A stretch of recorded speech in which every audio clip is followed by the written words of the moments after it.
Hello friends, welcome back to my YouTube channel. आइए साथियों, आज हम देखेंगे वैदिक काल, जिसमें कि ये इसका जो टाइम पीरियड है वो 1500 बीसी से लेकर हमारा है 600 बीसी तक। 1500 से 600 बीसी तक। बीसी का मतलब होगा बिफोर क्राइस्ट, तो इसका मतलब है ईसा पूर्व। तो 1500 ईसा पूर्व से लेकर इसका टाइम पीरियड है 600 ईसा पूर्व तक। तो वैदिक काल को हम दो भागों में डिवाइड करते हैं, जिसमें कि एक काल है ऋग्वैदिक काल। ये क्या है? ऋग्वैदिक काल। और दूसरा पार्ट होगा उत्तर वैदिक काल। तो ऋग्वैदिक काल जो है, इसका जो टाइम पीरियड है वो है 1500 से 1000 बीसी तक। इसका मतलब है 1500 ईसा पूर्व से लेकर 1000 ईसा पूर्व तक जो हमारा टाइम है वो ऋग्वैदिक काल का है। उसके बाद जो उत्तर वैदिक काल का है, जिसमें विभिन्न तरह के कर्म कांड आ गए थे, उसका जो टाइम पीरियड है वो 1000 बीसी से लेकर 600 बीसी तक है। तो ये हमने देखा वैदिक काल का डिवाइडेशन। उसके बाद इसके सोर्स हम देखेंगे कि सोर्स क्या है। तो इसमें जो जो हमारा है ऋग्वैदिक काल। जो ऋग्वैदिक काल है उसके जो सोर्स हैं वो क्या है? तो ऋग्वैदिक काल में हमारा तो साहित्य जो था वो था ऋग्वेद, इसमें इसीलिए इसे बोलते हैं ऋग्वैदिक काल। और इसमें जो दूसरा था वो पुरातत्व थे। पुरातत्व और BRW थे, ब्लैक रेड बेयर, मतलब कि काले लाल मृदभांड। और इसमें जो उत्तर वैदिक काल है इसके स्रोत क्या थे? तो इसमें तो एक साहित्य भी स्रोत था, उसके बाद सामवेद भी आ गया था, यजुर्वेद आ गया था और अथर्ववेद आ गया था। तो ये तीनों वेद आ गए थे इस काल में। और उसके बाद इसमें ब्राह्मण, उपनिषद, और इसमें एक चीज़ PGW था, इसमें था पेंटेड ग्रेवेयर, और इसमें था BRW। तो ये चीज़ हमें दोनों को ध्यान में रखनी है। उसके बाद हम आएंगे इसमें हमें किस किस चीज़ का, कोई भी टॉपिक जब हम पढ़ाएंगे तो उसमें ये देखेंगे हमें उसमें किस किस टॉपिक को पढ़ना है या उसमें किस चीज़ों को ध्यान देना। पहले तो हम वैदिक काल की राजनीति देखेंगे कि वहाँ पे शासन या प्रशासन किस तरह से होता था। दूसरी चीज़ वहाँ की अर्थव्यवस्था क्या था, मतलब लोग किस तरह से अपना खर्चा चलाते थे, किस तरह से अपने काम धंधे करते थे। उसके बाद वहाँ पे समाज कैसा था, समाज के बारे में हम पढ़ेंगे। उसके बाद आएगा धर्म। तो धर्म भी बहुत ज़रूरी है कि वहाँ पे कौन से धर्म का लोग पालन करते थे। और उसके बाद आते हैं साहित्य। तो साहित्य उस टाइम पे कौन कौन से लिखे गए, मतलब कि ऋग्वेद लिखा गया। तो ये चीज़ें हमें इसमें देखनी हैं। तो पहली तो बात आती है वेद की। आखिर ये वेद क्या है? और इस वेद से ही हमारा ये वैदिक काल, इसका जो पीरियड का टाइम, ये जो टाइम पीरियड है इसे वैदिक काल इसीलिए कहते हैं क्योंकि इसमें वेदों का ज्ञान हो गया था। लोगों को वेद लिखे गए थे, कई साहित्य थे इसमें। तो इसमें जो पहला जो वेद होता है, वेद का अर्थ क्या होता है? वेद का अर्थ होता है बच्चों ज्ञान। वेद का अर्थ क्या होता है? ज्ञान। तो ज्ञान होता है। उसके बाद श्रुति, और उसके बाद होता है संहिता। तो ये कुछ श्रुति होती हैं, जनश्रुति होती हैं, मतलब लोगों के द्वारा श्रुति हुई सुनी हुई चीज़ें जिन्हें एक जगह पे क्या किया गया था, एक जगह पे संकलित किया गया था। उसके बाद इन्हें अपौरुषेय माना जाता है। अपौरुषेय का मतलब होता है जो वेद हैं वो किसी मनुष्य द्वारा नहीं लिखे गए हैं, मतलब ये किसी देवता या भगवान द्वारा स्वयं लिखे गए वेद हैं, इसलिए इन्हें हम अपौरुषेय कहते हैं। और इसमें जो दूसरी चीज़ है वो आर्य। तो हमें अभी तक एक तो वेद हो गए, अभी तक का जो जानकारी मिला है हमें वो वेदों से मिलता है वैदिक काल की, और दूसरे हैं वो आर्य हैं। तो आर्यों में क्या था? इसका जो शाब्दिक अर्थ था आर्य का जो शाब्दिक अर्थ होता है वो होता है श्रेष्ठ। और जो वेद होता है, वेद का शाब्दिक अर्थ क्या होता है? ज्ञान। और आर्य क्या क्या होता है? ये श्रेष्ठ हैं। बल्कि यहाँ पे जो आर्य है वो कोई प्रजाति नहीं है, ये कोई एक प्रजाति नहीं है कि मान लो कोई जाति या उसकी होती है प्रजाति, तो वो नहीं है। बल्कि भारतीय इतिहास के संदर्भ में मध्य एशिया से माइग्रेट करने वाले कबायली समाज के बारे में इनकी चर्चा होती, मतलब कि एक तरीके के कबीले थे, ये कोई प्रजाति नहीं थी। इसमें क्या था? इसमें भाषा हो गया, वनस्पतियाँ हो गईं, घोड़ा हो गया, एवं रथ युद्ध, मतलब जो रथ होते थे जिनसे युद्ध किया जाता था, से संबंधित अस्त्र शस्त्र, उनसे जो संबंधित थे अस्त्र इत्यादि के आधार पर इनका जो मूल स्थान है वो माना जाता है मध्य एशिया। क्या माना जाता है? मध्य एशिया की जो आर्य हैं वो कहाँ से आए थे? मध्य एशिया से आए थे। और हमें जो वैदिक काल की जानकारी मिलती है वो एक तो वेद से मिलती है, दूसरी मिलती है आर्यों से। तो भारत में इनका जो आगमन है वो 1500 बीसी के आसपास हुआ था। भारत में इनका आगमन कब हुआ था? 1500 बीसी के आसपास इनका आगमन हुआ। और ऐसा नहीं हुआ कि एक ही बार में सारे के सारे आ गए। इसमें क्या हुआ, इनका आगमन जो है वो कई चरणों में हुआ। क्या हुआ? कई चरणों में इनका आगमन हुआ। तो यहाँ से हमें दो बातें स्पष्ट होती हैं। एक तो वेद हैं इनका स्रोत, वैदिक काल का जो स्रोत है, एक तो वेद हो गया, और दूसरे क्या है? आर्य हैं। और इनकी जो संस्कृति है, इनकी जो सभ्यता है, कि समाज है, इसके बारे में हम जानकारी प्राप्त करेंगे। इससे बहुत ही अच्छे क्वेश्चन बनते हैं, तो उन पे भी हम चर्चा करेंगे।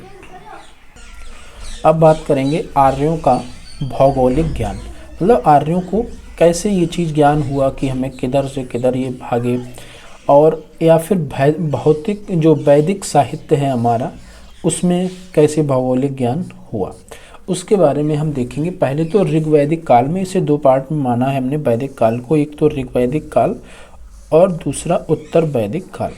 तो पूर्व वैदिक को ही बोलेंगे ऋग्वैदिक काल। इसमें क्या था? अफगानिस्तान के कूबा नदी से लेकर, अफगानिस्तान में एक नदी थी कूबा, वहाँ से लेकर इसे पश्चिमी उत्तर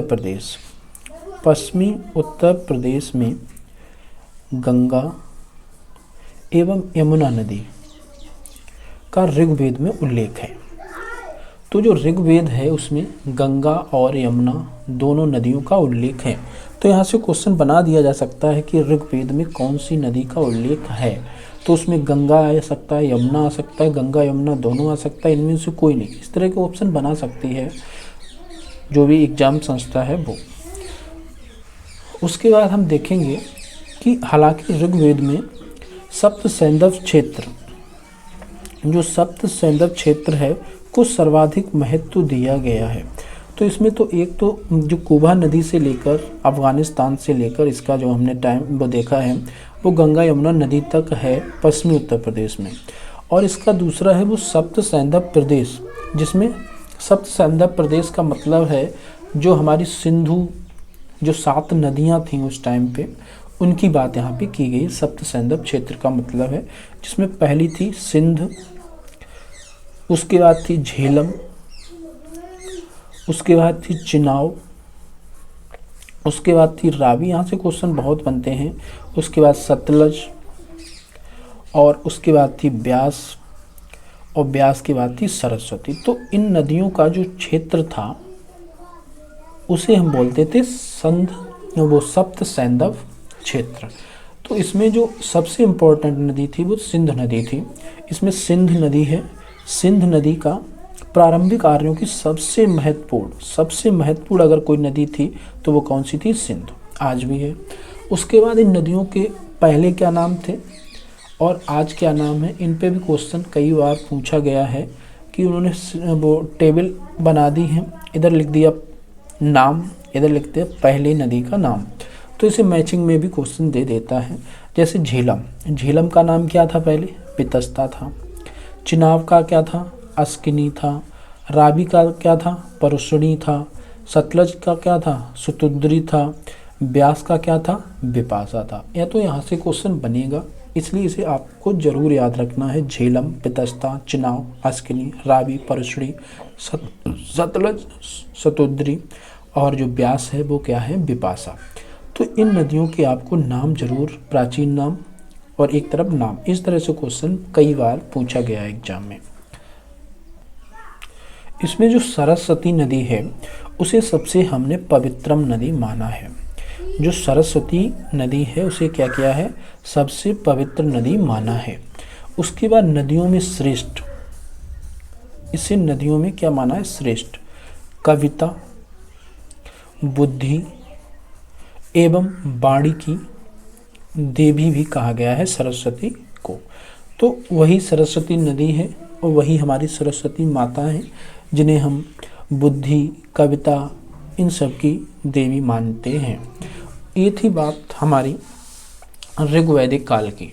तो अभी तक हमने समाज देख रहे हैं।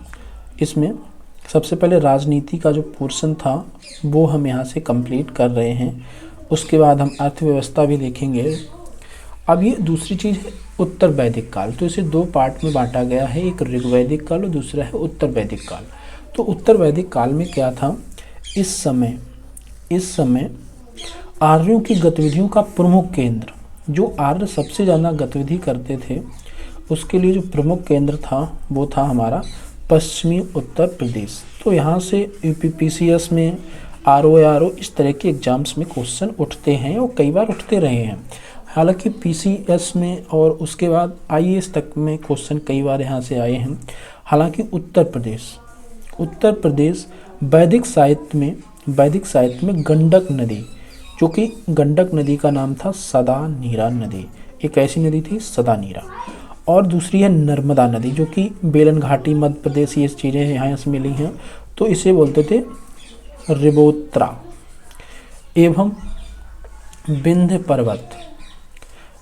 पर्वत, जिसे विंध्य पर्वत का मतलब दक्षिणांचल की भी जानकारी थी। इस समय आर्यों को उत्तर वैदिक काल में इनकी जानकारी में बढ़ोतरी हुई और इन्होंने जो अपनी गतिविधियों का मुख्य केंद्र बनाया था वो बनाया था पश्चिमी उत्तर प्रदेश को। तो यहाँ से क्वेश्चन बन भी सकता है कि उत्तर वैदिक काल में आर्यों की गतिविधियों का प्रमुख केंद्र था।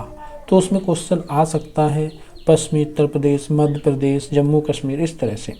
तो इसमें जो उत्तर वैदिक साहित्य, जो उत्तर वैदिक काल है, उसमें जो साहित्य में गंडक नदी की भी हमें जानकारी मिली है और नर्मदा नदी की भी जानकारी मिली है और विंध्य पर्वत की भी जानकारी यहाँ से मिली है।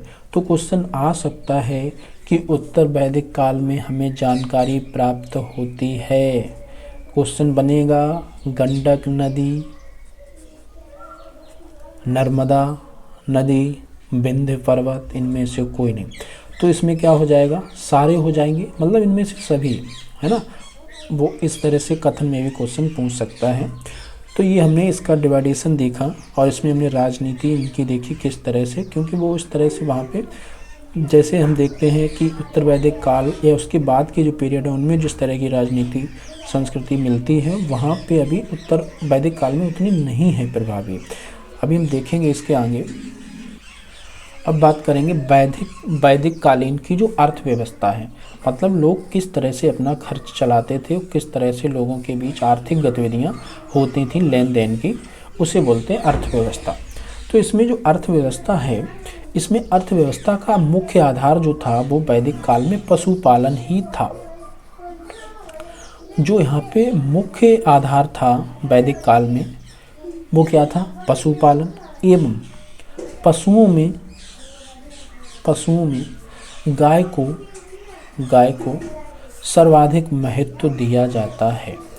तो वैदिक काल में अगर जो अर्थव्यवस्था का आधार है वो क्या था, पशुपालन था। और पशु में भी सबसे ज़्यादा महत्व दिया था तो गाय का था। जिसके पास सबसे ज़्यादा गाय होती थी वही आर्थिक रूप से सबसे ज़्यादा मजबूत आदमी माना जाता था। तो इस तरह से इसमें क्या है, जो वैदिक पीरियड है उसमें अर्थव्यवस्था के रूप में अगर कोई चीज़ थी तो वो थी पशुपालन। और गाय का महत्व इससे संबंधित शब्दों के आधार पर भी देखा गया। जैसे गोधूली होता था समय के लिए, मतलब गाय कितनी इम्पोर्टेंट होती होगी उस टाइम पे। गाय से संबंधित शब्दों का प्रयोग कहाँ कहाँ किया गया है, एक तो गोधूली किया गया था समय के लिए, दूसरा था गवयुति। यहाँ से भी क्वेश्चन पूछा जाता है। गवयुति ये होता है, युति होता है दूरी के लिए। उसके बाद होता है गोसु का अर्थ होता है युद्ध के लिए, है ना। और गोहन का अर्थ होता है अतिथि के लिए। तो यहाँ से क्वेश्चन कई बार आया है। क्वेश्चन इस तरह से आएगा। तो यहाँ पे वैदिक पीरियड में शब्द और उनका अर्थ, एक क्वेश्चन बनाएगा। गोधूली का अर्थ क्या है, समय के लिए है। गवयुति का है दूरी के लिए है, गोसु युद्ध के लिए, गोहन अतिथि के लिए। तो उसमें मिलान मैचिंग में क्वेश्चन आपको देगा और फंसाएगा। तो हमें ध्यान रखना है जो गोधूली है वो समय होता है, और जो गवयुति है वो युति दूरी से याद रखना है, और वो गोसु है, गोसु वो युद्ध के लिए है, जो गोहन है वो अतिथि के लिए है। तो इस तरह के शब्द से क्वेश्चन बनेगा। उसके बाद हम बात करेंगे ऋग्वैदिक से कृषि संबंधित प्रक्रिया की पूर्ण जानकारी मिलती है, क्योंकि जब पशुपालन होगा तो कृषि भी आना स्वाभाविक ही थी। तो ऋग्वैदिक में कृषि संबंधित प्रक्रिया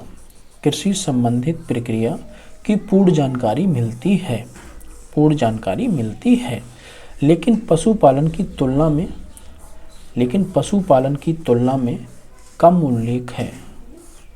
कृषि का उल्लेख है, लेकिन पशुपालन को ज़्यादा महत्व दिया जा रहा है वैदिक पीरियड में। क्वेश्चन बनाएगा कि ऋग्वैदिक पीरियड में या ऋग्वैदिक काल में पशुपालन कृषि से अधिक महत्व रखता था या किसी की तुलना में, या इस तरह से भी क्वेश्चन आ सकता है कि वैदिक काल में अर्थव्यवस्था कृषि से पशुपालन ज़्यादा थी।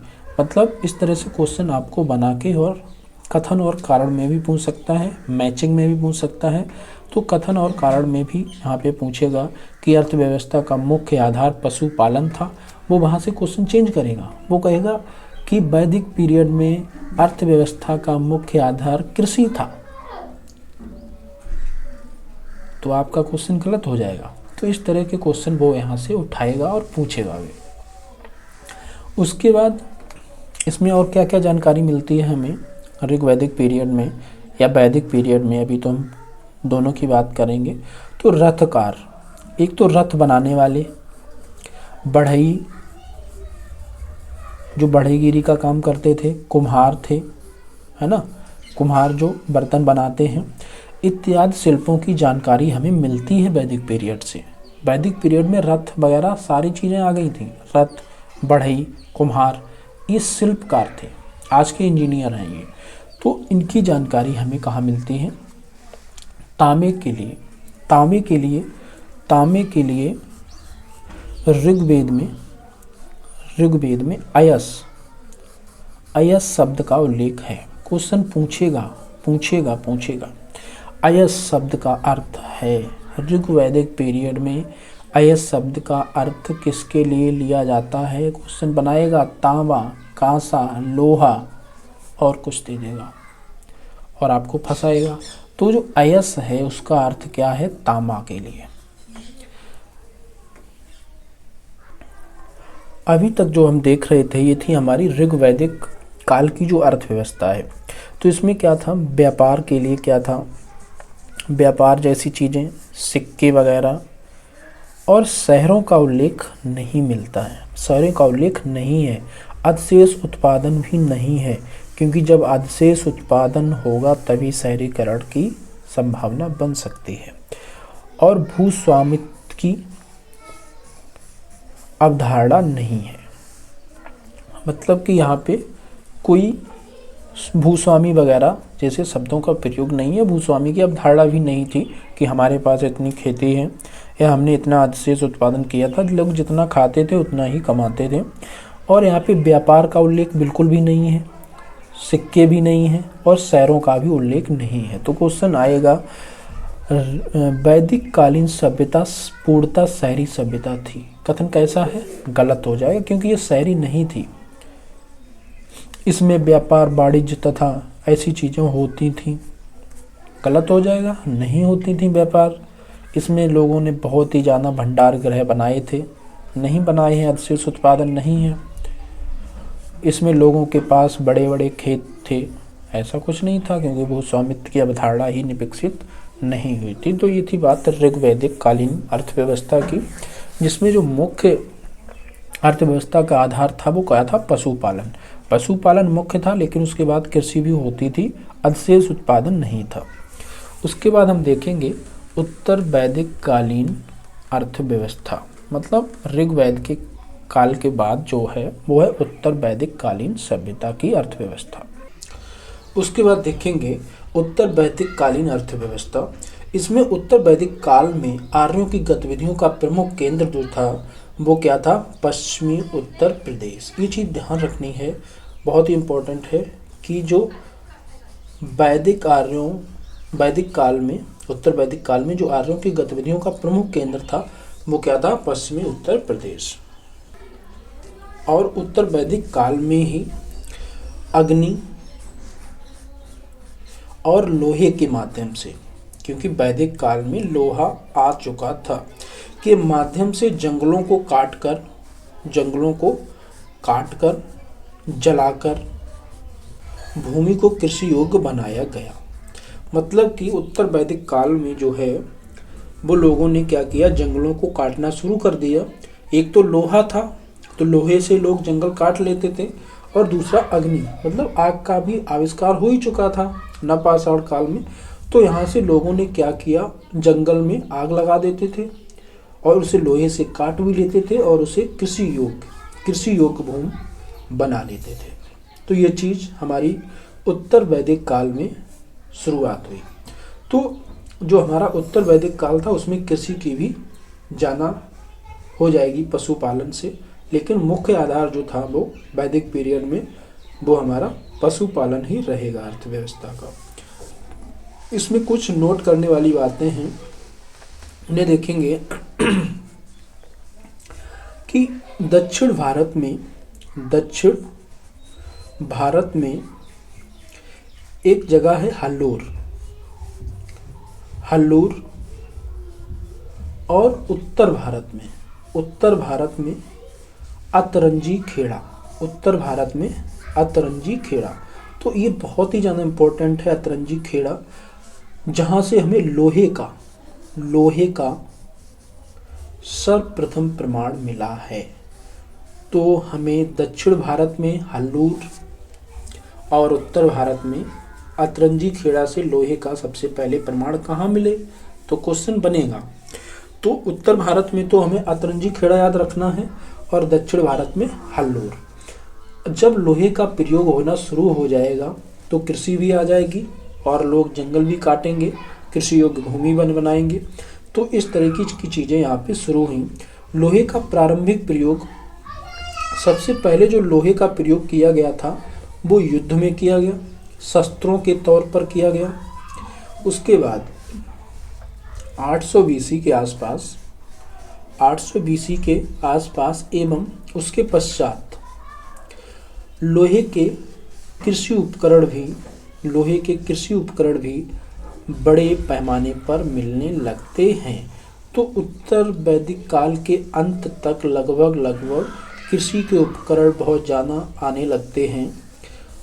तो ये चीज़ भी हमें ध्यान रखनी है कि लोहे की जैसे जैसे खोज हुई होगी और लोहे का जैसे जैसे प्रयोग बड़ा होगा, पहले तो इसका युद्ध में लोग अस्त्र औजार के रूप में करते थे, उसके बाद धीरे धीरे इनका उपयोग उन्होंने कृषि में भी करना शुरू किया और एक नई इरा चालू हुई जिसमें कृषि में बहुत ज़्यादा लोहे का प्रयोग होने लगा और लोग बड़े बड़े खेत बनाने लगेंगे। उसके बाद की जो सभ्यता आएगी, नए नए साम्राज्य भी स्थापित होंगे, है ना। तो ये थी अतरंजी खेड़ा और हल्लूर, ये दो याद रखेंगे। उत्तर भारत में अतरंजी खेड़ा और दक्षिण भारत में हल्लूर, जहाँ से हमें लोहे के सर्वप्रथम प्रमाण मिले हैं। अब इससे आगे देखेंगे कि कृषि आधारित अर्थव्यवस्था जो कि आज तक बनी हुई है भारत में, जो आज भी अर्थव्यवस्था है वो कृषि आधारित ही है। तो कृषि आधारित अर्थव्यवस्था, हालांकि कृषि का अभी भी महत्व है, कृषि का तो महत्व है।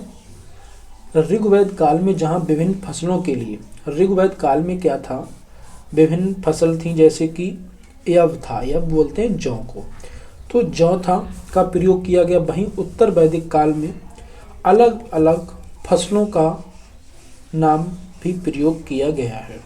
तो ये था हमारा कृषि, जिसमें जौ सबसे ज़्यादा इम्पोर्टेंट था। उसके बाद अलग अलग फसलें भी थीं। उसके बाद हम देखें कुछ शिल्प में पूर्ववर्ती शिल्पों के साथ साथ कुछ नए शिल्प, जैसे पुराने शिल्प तो थे ही, उसके बाद कुछ नए शिल्प भी आ गए हैं इस पीरियड में। पहले तो क्या था, रथकार थे, मतलब रथ बनाते थे, है ना, कुछ ऐसी चीज़ें बनाते थे। लेकिन अब नई नई शिल्प बनेंगे, जैसे कि रंग साजी, मतलब लोगों ने रंग बनाना सीख लिया था। उसके बाद PGW पेंटेड ग्रे वेयर, बर्तन बनाना भी लोगों ने सीख लिया था। पहले तो केवल उन्होंने रथ की ज़रूरत थी तो रथकार बने, है ना, बढ़ई आए तो, और बर्तन बनाने वाले कुम्हार आए। तो इस तरह की चीज़ें पहले थी, इससे पहले जो शिल्प था। लेकिन अब नया शिल्प आ गया, इसमें एक रंग साजी था, रंग बनाने के लिए पेंटिंग वगैरह, और वो बर्तन को रंगने भी लगे, जिसे हम बोलते थे PGW पेंटेड ग्रे वेयर। तो इस तरह के बर्तन भी हमारे सामने आने लगे, तो शिल्प में भी विकास हो गया उत्तर वैदिक काल में। उसके बाद जबकि पूर्व वैदिक जो या फिर ऋग वैदिक काल था, उसमें हमने देखा था कि रथकार थे जो रथ बनाते थे। उसके बाद कुम्हार थे जो बर्तन बनाने लगे थे, इस तरह का शिल्प था। और बढ़ई गिरी थी उस टाइम पे, जो औजार वगैरह या फिर जो चीज़ें बनती थी वो चीज़ें बनाते थे। बढ़ई लकड़ी का जो सामान बनता है, और जो मिट्टी का जो बर्तन बनता है वो कुम्हार बनाते थे उस टाइम पे। तो इसमें ये शिल्प था उस टाइम पे। तो इस काल में भी सिक्कों एवं शहरों के साक्ष्य नहीं मिलते हैं। तो मतलब चाहे उत्तर वैदिक काल हो चाहे ऋग वैदिक काल हो, दोनों में ही सिक्के और शहरों के अवशेष नहीं मिलते हैं, साक्ष्य नहीं मिलते हैं। और व्यापार के भी बहुत कम सीमित हैं, और ऋग्वेद में तो व्यापार का कोई साक्ष्य नहीं है। और अवशेष उत्पादन अभी भी नहीं है, क्योंकि कृषि में उतना ज़्यादा उत्पादन नहीं किया है, लोग खाने के लिए ही कमा पाते होंगे मुश्किल से। तो ये चीज़ हमें ध्यान रखनी है ऋग्वैदिक पीरियड और उत्तर वैदिक दोनों पीरियड में। तो अभी तक साथियों हमने जो वैदिक पीरियड पढ़ा रहे हैं उसमें अभी तक हमने कनेक्ट किया है कि वहाँ पे उनके स्रोत क्या क्या थे वैदिक काल के। उसके बाद हमने देखा कि उनकी राजनीति किस तरह से काम करती थी। उसके बाद उनके स्रोत देखे, तो स्रोत में क्या था, वेद था, है ना, और दूसरे थे आर्य। तो हमें दो चीज़ों से जानकारी मिलती है। तो वेद का अर्थ क्या होता था, ज्ञान होता था, आर्यों का अर्थ श्रेष्ठ होता था, उनके बारे में देखा। उसके बाद हमने ऋग्वैदिक पीरियड की अर्थव्यवस्था देखी। तो अर्थव्यवस्था उनका क्या था, मुख्य पशुपालन था, खेती भी थी, लेकिन अवशेष उत्पादन नहीं था। उसके बाद क्या हुआ, धीरे धीरे अवशेष उत्पादन होगा, तब जाके लोग अपना बसना स्टार्ट होंगे, क्योंकि जब तक अवशेष उत्पादन नहीं होगा लोग बसेंगे नहीं। तो ये थी ऋग्वैदिक कालीन की राजनीति। अभी तक हमने देखा था अर्थव्यवस्था क्या था, तो अर्थव्यवस्था का मुख्य आधार था पशुपालन। और यहाँ पे अब राजनीति देखेंगे कि उनके शासन प्रशासन कैसा था। तो इनका जो प्रादेशिक शासन के स्थान पर, वहाँ पे प्रादेशिक शासन नहीं था, प्रादेशिक शासन के स्थान पर यहाँ पे कबीला शासन था। ये कबीला थे कई तरीके के, जिनमें इन्हें बोलते थे जन। जो कबीला था उसे क्या बोलते थे, जन। और जो उसका प्रमुख होता था कबीले का, उसे बोलते थे हम राजन। राजन मतलब राजा। जो कबीले का प्रमुख होता था उसे हम क्या बोलते थे, राजन, अर्थात राजा। और प्रशासन का यही प्रमुख व्यक्ति होता था। तो अब राजनीति की तरफ हम बढ़े हैं। तो इसमें हमने क्या देखा कि यहाँ पे प्रादेशिक शासन के स्थान पर कैसा शासन था, यहाँ पे कबीलाई शासन था। और राजा या राजन इसका प्रमुख हुआ करता था। उसके बाद समिति द्वारा राजा का चुनाव होता था, मतलब यहाँ पे गणतंत्र था। सोचो उस पीरियड में, ऋग्वैदिक काल की संस्कृति हम पढ़ रहे हैं, उस टाइम पे सोचो जो राजा होता था उसका चुनाव होता था समिति द्वारा, राजा का चुनाव। सोचो उस टाइम पे राजा का चुनाव हो रहा है। धीरे धीरे क्या हुआ, यह पद वंशानुगत हो गया। मतलब कि वंशानुगत का मतलब जो भी राजा था उसका जो बेटा था वो राजा होने लगा, और ये पद कैसा हो गया, वंशानुगत। और इसमें क्या हुआ, राजा को सहयोग देने के लिए, राजा को, क्योंकि राजा सब कुछ नहीं कर पाएगा, राजा को सहयोग देने के लिए कुछ अधिकारियों, जो कि आज भी होते हैं, का भी उल्लेख मिलता है। जैसे एक तो पुरोहित होते थे जो वहाँ पे पूजा पाठ, ब्राह्मण, जितने वैसे काम हैं वो करते थे। दूसरे थे वज्रपति, ब्राजपति इत्यादि। इस तरह के वहाँ पे कई अधिकारी को लोग मिलते हैं। और ये जो अधिकारी थे ये वेतन भोगी नहीं थे, इन्हें महीने पे तनख्वाह नहीं मिलती थी, बल्कि ये रक्त संबंधी ही थे, मतलब राजा के ही कोई घर के लोग होते होंगे।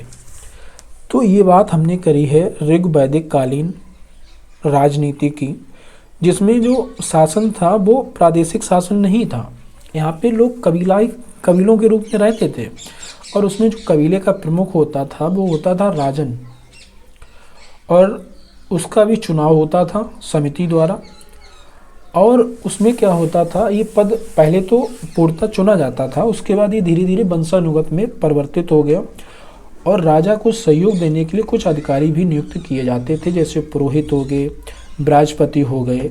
ये वेतन भोगी नहीं थे, मतलब उन्हें वेतन नहीं मिलता था, बल्कि ये रक्त संबंधी होते थे। उसके बाद एक तो समिति द्वारा तो राजा का चुनाव होता था, उसके बाद एक सभा भी होती थी। एक क्या होती थी, सभा। सभा का काम क्या था, वरिष्ठों का, ये वरिष्ठों की सभा थी जिसमें चीज़ों पर डिस्कशन किया जाता था। जैसे हमारी आज के ज़माने में लोकसभा या राज्यसभा, मान लो राज्यसभा को वरिष्ठों की सभा कहते हैं, तो ये राज्यसभा के बराबर थी, और इसी को बोलते थे विधत।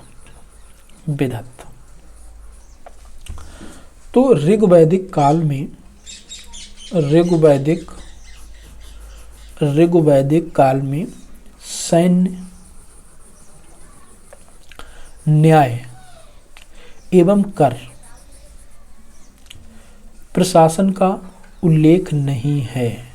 ऋग्वैदिक काल में सैन्य प्रशासन या फिर करों का संग्रहण जैसा कोई भी चीज़ें हमें नहीं मिली हैं। हालांकि अपराध का उल्लेख है, विशेषकर पशुओं की चोरी का, क्योंकि उस टाइम पे पशु होते थे तो पशुओं की चोरी हो सकती थी, उसी का उल्लेख था। तो इसमें एक शब्द यूज होता है पड़ी, पड़ी पड़ी पड़ी पड़ी पड़ी पड़ी पड़ी, इसका अर्थ होता था पशु चोर। जो पड़ी शब्द होता था उसका अर्थ क्या होता था, पशु चोर, मतलब जो पशुओं को चुरा लेता था।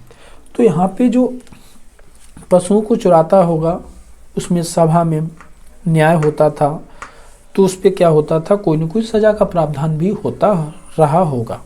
तो इसमें क्या है, अभी तक हमने देखा कि जो ऋग्वैदिक काल की राजनीति है, जो उसका शासन प्रशासन है, वो कोई प्रादेशिक शासन नहीं है, बल्कि ये कैसा है, कबीलाई शासन है। और इसका जो प्रमुख होता है वो राजा होता है, या उसे राजन बोलते थे। और इसमें क्या है, इसके सहयोग देने के लिए कुछ अधिकारी भी नियुक्त किए जाते थे, और वो वेतनभोगी नहीं थे, बल्कि वो कैसे थे, रक्त संबंधी थे। और दूसरी जो इसमें एक और थी वो सभा थी, समिति और सभा। समिति का काम था राजा को चुनना, और सभा का काम था उसके ऊपर विद्वान बैठते थे, वो उन पर डिस्कशन करते थे।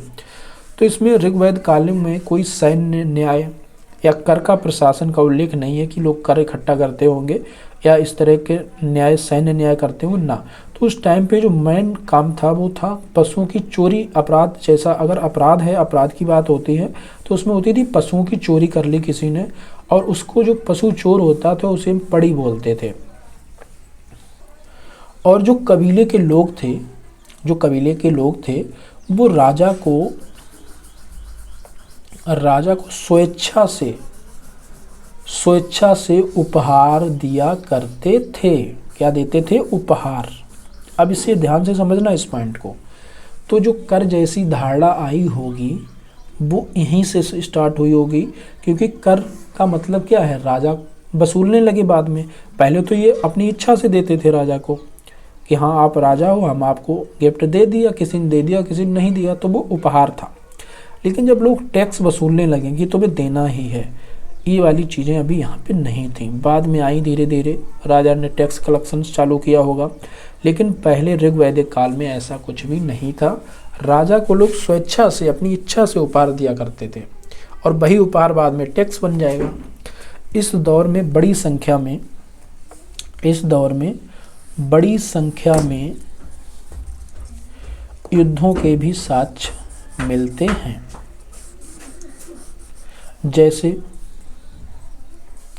जैसे दसराज का युद्ध। इसमें क्या हुआ था, 10 राजाओं ने मिलकर युद्ध किया था, इसलिए इसे बोलते हैं दसराज युद्ध। तो ये थी ऋग वैदिक कालीन की अर्थव्यवस्था। अब हम देखेंगे उत्तर वैदिक कालीन अर्थव्यवस्था।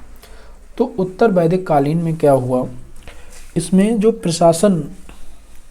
जो प्रादेशिक शासन था उसकी धीरे धीरे शुरुआत हो जाती है। इसमें जनपद की चर्चा होती है। पहले जो लोग थे वो कबीला थे, उन्हें क्या बोलते थे, जन, और उनके प्रमुख को बोलते थे राजन। लेकिन यहाँ पे क्या हुआ, यहाँ पे एक नया शब्द आ गया, जनपद, उत्तर वैदिक काल में।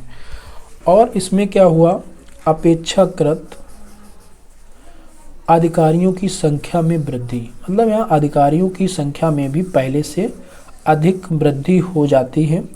हालांकि अभी भी जो अधिकारी थे वे रक्त संबंध पर ही आधारित थे, और वहाँ पे क्या था, राजा को जो है लोग गिफ्ट दिया करते थे, उपहार दिया करते थे, और यहाँ पे धीरे धीरे वही उपहार किस में बदल जाएगा, कर में।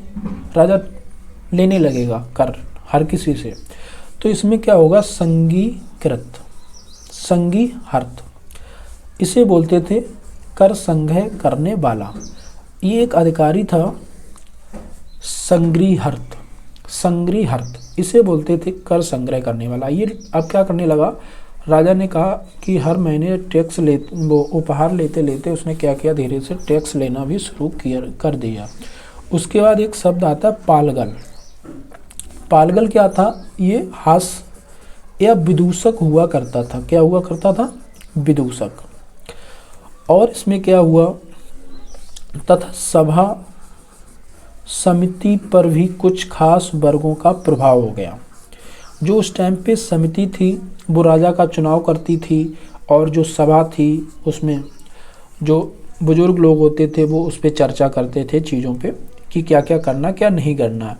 तो ये समिति और सभा पर कुछ खास वर्गों का प्रभाव हो गया, और धीरे धीरे ये क्या हो जाएंगी, खत्म हो जाएंगी।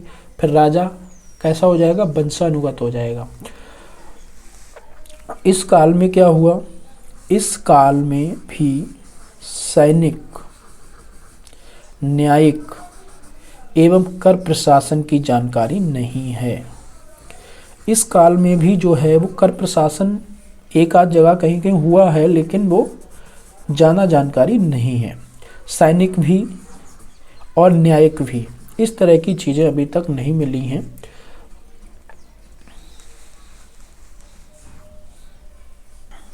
तो इसमें एक बात नोट करके हम लिखेंगे, जो प्रमुख जनपद था, क्योंकि उत्तर वैदिक कालीन में अब जनपद आ चुके थे, लेकिन इसमें जो एक था कुरु जनपद था जिसकी राजधानी थी हस्तिनापुर। एक था इसी तरह का पांचाल भी था। पांचाल जो फर्रुखाबाद और बरेली तक का क्षेत्र है वो पांचाल में आता था।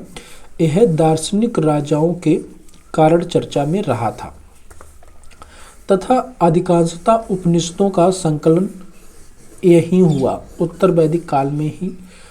और एक था मिथिला भी था एक। तो इस तरह से हमने देखा उत्तर वैदिक कालीन की जो अर्थव्यवस्था थी वो किस तरह की थी,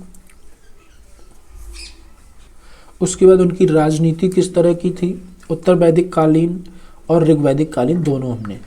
अब हम देखेंगे इनका समाज कैसा था। तो यह है वैदिक कालीन समाज। तो वैदिक कालीन समाज किस तरह का स्थापित हुआ इस पे चर्चा करेंगे। तो ऋग्वेद से समकालीन समाज की जानकारी मिलती है। मतलब समकालीन समाज ही था, कोई ज़्यादा अंतर नहीं आया था। लेकिन ऋग्वेद के 10वें मंडल में एक चीज़ आ गई थी, वो थी वर्ण व्यवस्था। 10वें मंडल में एक चीज़ आई थी, वर्ण व्यवस्था, और इसकी जो उत्पत्ति थी उसका आधार माना था दैवी उत्पत्ति का भी उल्लेख है। तो इसमें कर्मकांड भी बहुत ज़्यादा आएंगे उत्तर वैदिक में। हालांकि इसे छेपक माना जाता है। और ऋग्वैदिक समाज मुख्यतः विजेता, जो जीतता था, और जो विजित, तथा आर्यों एवं अनार्यों, दस्यु और पड़ी के बीच संघर्ष को चित्रित करता है। मतलब कि जो वैदिक कालीन समाज है उसमें दो ही वर्ण की बात करी गई थी। 10वें मंडल में वर्ण व्यवस्था दिखाई गई है, लेकिन वो बाद में जोड़ी गई है। उससे पहले आर्य और अनार्य, दस्यु और पड़ी क्या होता था, जो पशुओं का चोर होता था उसे बोलते थे। तो इनके बीच संघर्ष को चित्रित ही करता है समाज। और क्या हुआ, समाज में विभिन्न व्यवसायों से संबंधित लोगों का एक साथ रहने का भी प्रमाण मिलता है कि विभिन्न समुदाय में लोग एक साथ ही मिलकर रहते थे। और महिलाओं की स्थिति कैसी थी? महिलाओं की स्थिति भी परवर्ती काल की तुलना में बेहतर है। मतलब पहले से जो महिलाओं की स्थिति थी वो कैसी थी? वो बेहतर थी। जैसे कि सती प्रथा, बाल विवाह, पर्दा प्रथा इत्यादि का उल्लेख यहाँ पर नहीं है। इस तरह की चीज़ें बाद में आएंगी। यहाँ पे सती प्रथा, बाल विवाह, पर्दा प्रथा इत्यादि का उल्लेख भी नहीं है। लेकिन विधवा विवाह का उल्लेख है। विधवा विवाह का उल्लेख है। क्वेश्चन बनेगा, क्वेश्चन बनता है ऐसी जगहों से कि ऋग्वैदिक काल में किसका उल्लेख था या फिर किसका उल्लेख नहीं था। तो वो दे देगा सती प्रथा, बाल विवाह, पर्दा प्रथा, विधवा विवाह। तो कहेगा कि हम लोग कहेंगे कि ये चीज़ें नहीं होंगी, लेकिन उसमें एक विधवा विवाह हमें याद रखना है कि जो विधवा विवाह है उसका हमें ऋग्वैदिक काल में उल्लेख है। उसके बाद महिलाओं को भी शिक्षा का अधिकार था। महिलाओं को शिक्षा का अधिकार था और घोषा, अपाला, लोपामुद्रा, विस्वरा इत्यादि शिक्षित महिलाओं की जानकारी मिलती है। और इसमें सभा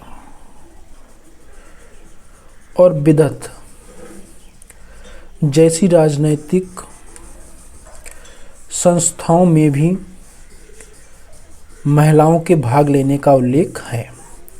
मतलब महिलाओं की स्थिति बहुत अच्छी मानी जा सकती है ऋग्वैदिक काल में। उसके बाद ऋग्वेद में पितृसत्तात्मक एवं संयुक्त परिवार की जानकारी मिलती है। तो एक चीज़ और ध्यान रखना है, जो ऋग्वैदिक पीरियड था वो कैसा था? पितृसत्तात्मक सा संयुक्त परिवार था, जिसमें क्या होता, संयुक्त परिवार के अंतर्गत 3 से 4 पीढ़ी के लोग एक साथ रहते थे। खान पान में शाकाहारी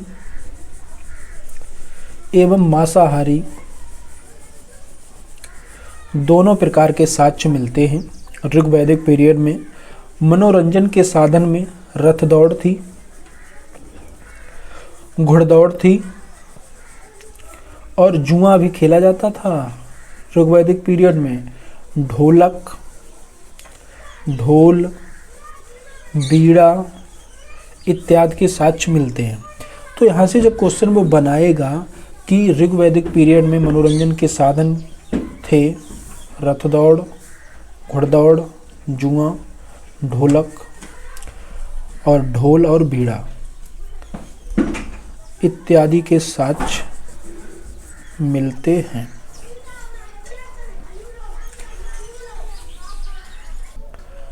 और ऋग्वेद में गुरुकुल शिक्षा और मौखिक शिक्षा थी। यहाँ पे लिखित शिक्षा नहीं दी जाती थी। ऋग्वैदिक पीरियड में पूर्णतः मौखिक शिक्षा थी और गुरुकुल शिक्षा पद्धति की जानकारी मिलती है। शिक्षा में क्या दिया जाता था? तो शिक्षा में वैदिक ज्ञान,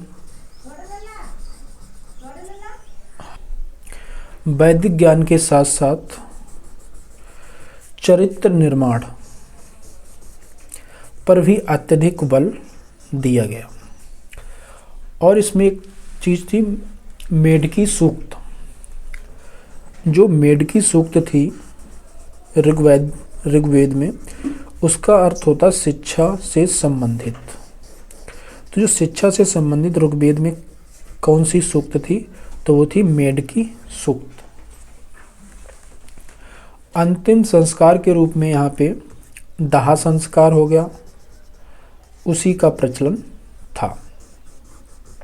तो ये थी ऋग्वैदिक पीरियड का समाज। अब हम देखेंगे उत्तर वैदिक कालीन समाज।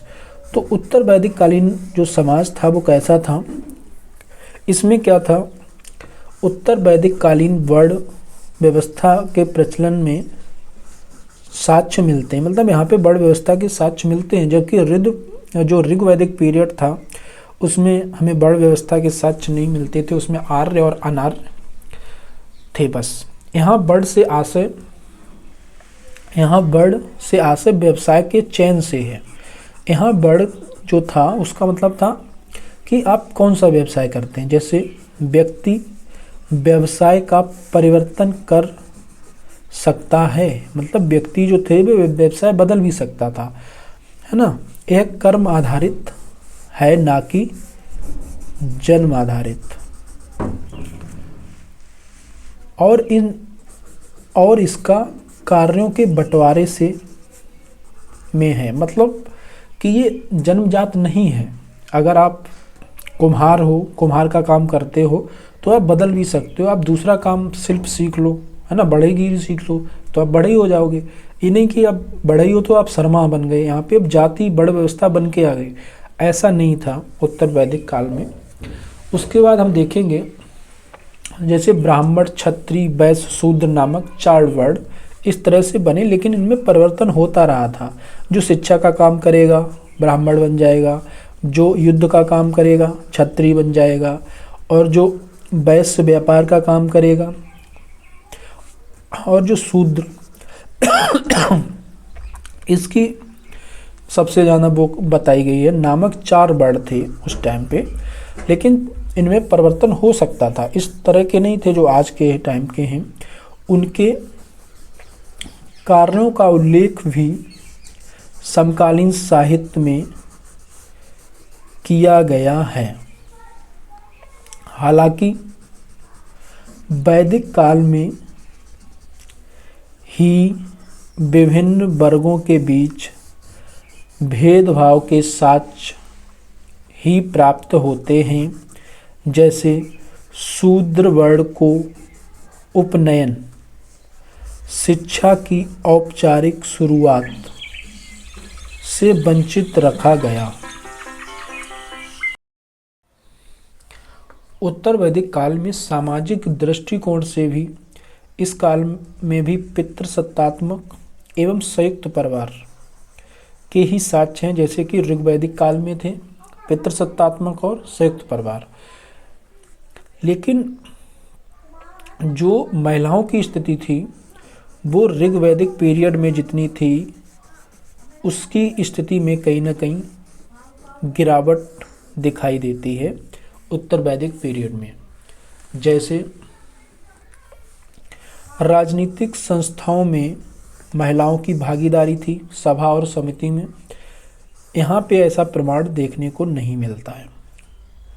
ऐतरेय ब्राह्मण में महिलाओं के जन्म को विपत्ति के तौर पर देखा गया है कि महिलाओं का जन्म हुआ, इसका मतलब कोई विपत्ति आने वाली है, ऐसा इसमें दिखाया गया था ऐतरेय ब्राह्मण में। उसके बाद अथर्ववेद में भी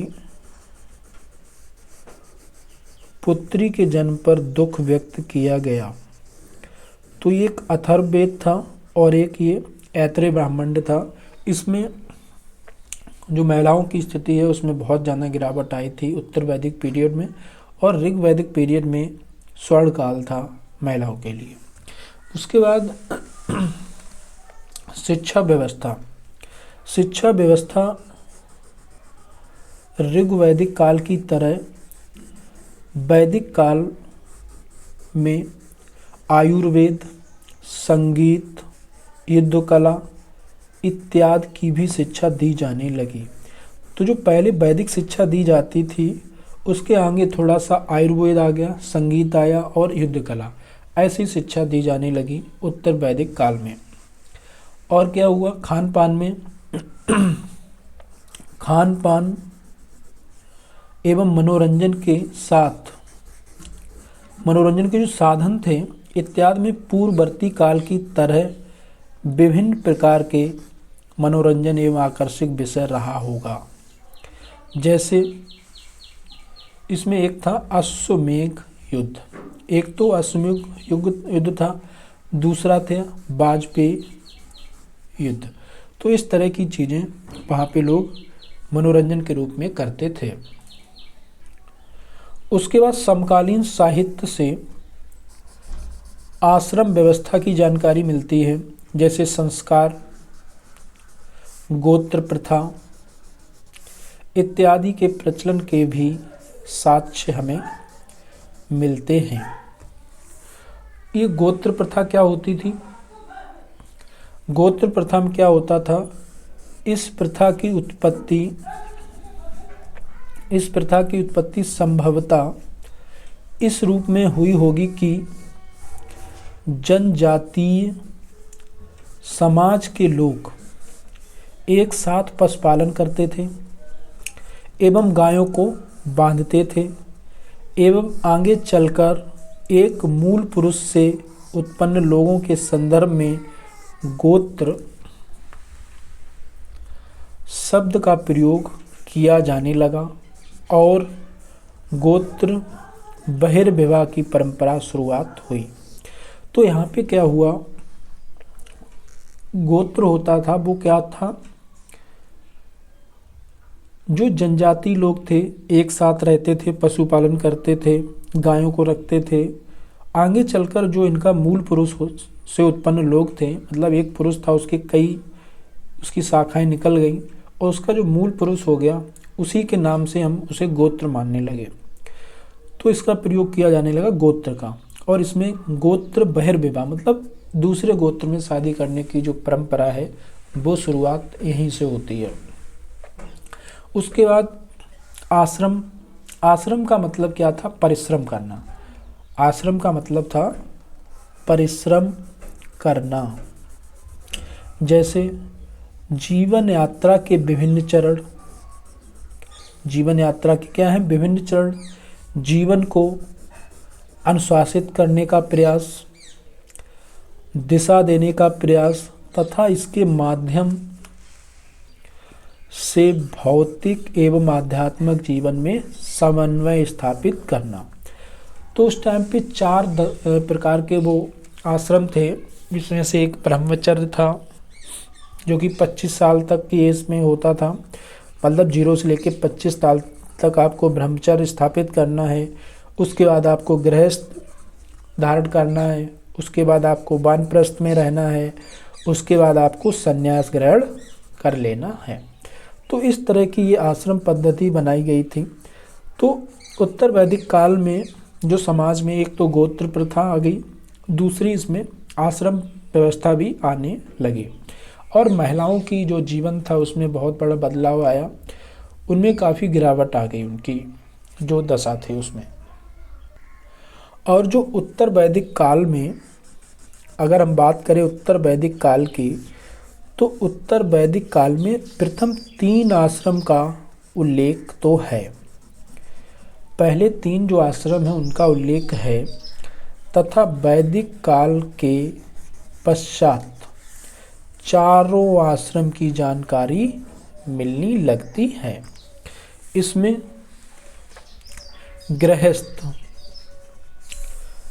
गृहस्थ आश्रम सर्वाधिक महत्वपूर्ण है। और इसमें 4 जो है वो पुरुषार्थ भी बताए गए। पुरुषार्थ कितने बताए गए थे? 4, जिसमें कि धर्म, आपको किस धर्म का पालन करना है। धर्म का मतलब ये हिंदू और ये नहीं थे, मतलब धर्म का पालन करना मतलब अपने आचरण का पालन करना है। अर्थ मतलब कि धन, और उसके बाद काम, उसके बाद मोक्ष की प्राप्ति करना। ये 4 पुरुषार्थ बताए गए हैं। उसके बाद ये क्या थे? ये जीवन के उद्देश्य थे। ये क्या थे? जीवन के उद्देश्य थे। तो इस तरह से हमने देखा कि हमारी ये वैदिक सभ्यता हमने कंप्लीट करी, जिसमें कि इसे 2 भागों में बांटा गया था। ऋग्वैदिक पीरियड, उत्तर वैदिक पीरियड। इसका हमने पहले इसके स्रोत देखे, हमें किससे किससे जानकारी मिलती है। तो इसमें वेद थे, आर्य थे। और उसके बाद हमने देखा इनका समाज से पहले हमने देखा इनका राजनीतिक जीवन कैसा था। राजनीतिक के बाद इनका समाज देखा, इनकी अर्थव्यवस्था देखी। तो इस तरह से हमने ये टॉपिक कंप्लीट किया। Thanks friends.